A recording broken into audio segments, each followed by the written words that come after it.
for elections, general election, but there's a party, they will announce it, it was not even registered now. So hii registration ya chama, it is so intense, even if you were to start now in this month of March. Wenye nchi, long time, how are you doing? I hope you're doing very fine. Now, it's me again here. There's a subtle thing that I overheard on a podcast called Cheesy Podcast. Yeah, big up to Nani Rapture Scientist. So on Saturday he interviewed the two politicians. I don't know how to call them, but we have Abby Zuena and Gen Z Buddy from TikTok. And now that Abby Zuena is closely associated with sisi ndio Sifuna and the Linda Mwananchi Brigade, she hinted something that I want us to look into. She said that they already have a party and they're just waiting for Sifuna and the crew to launch it and tell the people the name of the party.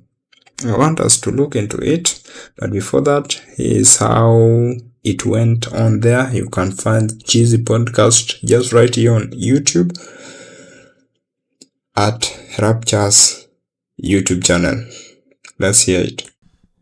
Ilikuwa registered. Ulisikia hiyo story as a political party? Yes. So ni Sifuna register? No. That's not us. Those are outsiders. And you know, right now you can't register a political party and it be ready for for election, general election.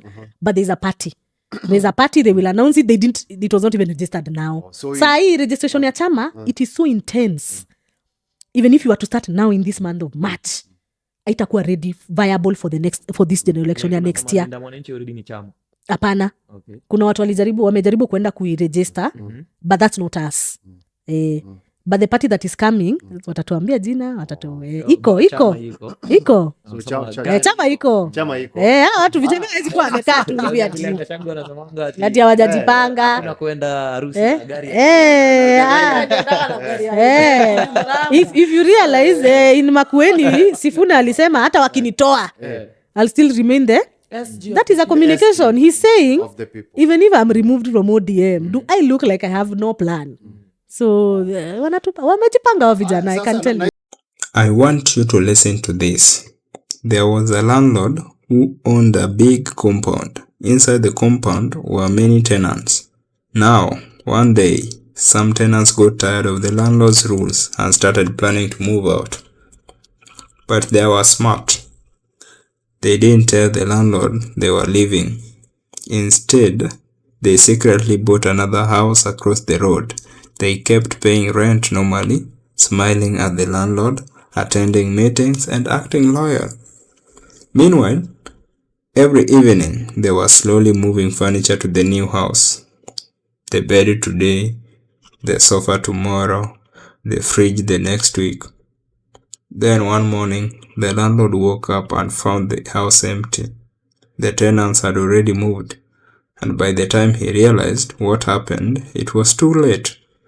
Ladies and gentlemen, that might be exactly the kind of political chess game we are watching with Linda Mwananchi. The Linda Mwananchi mystery deepens with the latest update that there's the latest update, I think last week, late last week, the Office of the Registrar of Political Parties has ruled that the name Linda Mwananchi cannot be reserved for a political party. Why? Because the phrase is commonly used for known slogans used by some groups. So officially, there is no party called Linda Mwananchi. But Kenyan politics is rarely that simple. Now, about this interview on Cheesy Podcast, where Abby Zuena, who is a political mobilizer, let me say that because she said she is, dropped a bombshell. Zuena is not just a random commentator. She's She said she's part of the Linda Mwananchi Secretariat and one of the people behind the viral slogan, Sisi Ndio Sifuna, which is basically political branding for Edwin Sifuna. So when people like that speaks, we have to listen carefully. And what she hinted was explosive. She suggested that Linda Mwananchi might already have a political party, not planning one, already registered. If that is true, then ladies and gentlemen, that is a political masterclass in patience. Think about it. If Sifuna, Babu Owino, James Orengo, Kaliba Misi and Geoffrey Osotsi openly launch a new party today, boom, they immediately lose ODM membership, parliamentary leadership roles, committee seats, possibly even their seats in parliament. Remember I talked about this earlier? Yes. Because Kenyan law punishes party hopping. So revealing the party too early will be political suicidal. And I talked about this. So what is the possible strategy? The strategy may be very simple. Stay inside ODM for now. Fight the pro-broad-based government faction from within.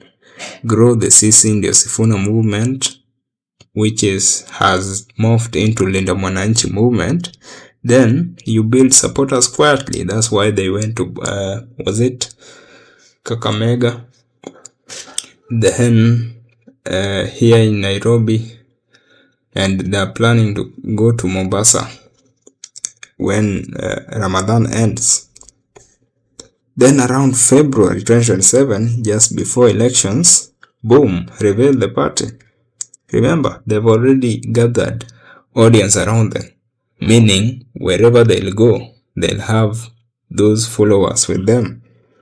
So at that point, they keep their seats, they avoid legal consequences, and suddenly a new opposition party appears overnight that will completely shake the political chessboard. And imagine the panic. Imagine the panic in government offices. One day everything looks calm, then suddenly, breaking, Linda Mwananchi launches new party, and suddenly half the loudest opposition voices move there. That will be like discovering your opponent in chess has been hiding a queen under the table the whole game. But there's one big problem. That is, every political movement fears moles, sellouts, political infiltrators, because the moment the plan leaks, the whole strategy collapses, and they can never have that surprise launch. Yeah. And that's where things get interesting, because some people are already trying to join the movement, including controversial political figures like Millicent Omanga, and I also saw Wamuchomba. Now the question becomes, is Omanga genuinely joining, or someone trying to plant insiders inside the movement? Kenya's politics has seen stranger things. Then there's a website that was launched, and just when things were getting interesting, the Linda Mwananchi faction launched a website for registrations. Abby said that it is a website to gauge the number of people they have, the supporters. And within hours, the website crashed. Now the explanation are possibly two, which can be many Kenyans rushed to register, that the servers collapsed, or someone somewhere pressed a button and said, let's slow these guys down. All these, either of these can be true, or all of them can be true. Let's look at the bigger political picture. If Zuena's hint is true, then this movement may have been planned long ago, maybe even before the death of Raila Odinga. And what we are seeing right now is simply the moment the plan gained momentum, because the Sisi Ndio Sifuna wave suddenly gave the movement national visibility, political oxygen, and attention. Kenyan politics is like a chess game played in the dark. You only see the pieces after they move. Right now, we are watching secret party rumors, mysterious strategies, internal ODM fights, and political mobilization happening quietly. The question is simple. Is Linda Mwananchi just a slogan, or is it Kenya's next political party waiting to explode in 2027? Time will tell. So, that's all for today, and before I go, if you enjoyed these honest breakdowns of Kenya's political chess games like this, subscribe to his story, because here we don't just follow politics, we decode the strategy behind it, and trust me, Kenyan politics is just getting started. Remember, we are getting into that season where the unexpected always happen, and those who are political enemies, they become friends, and so on. That's my time. Bye.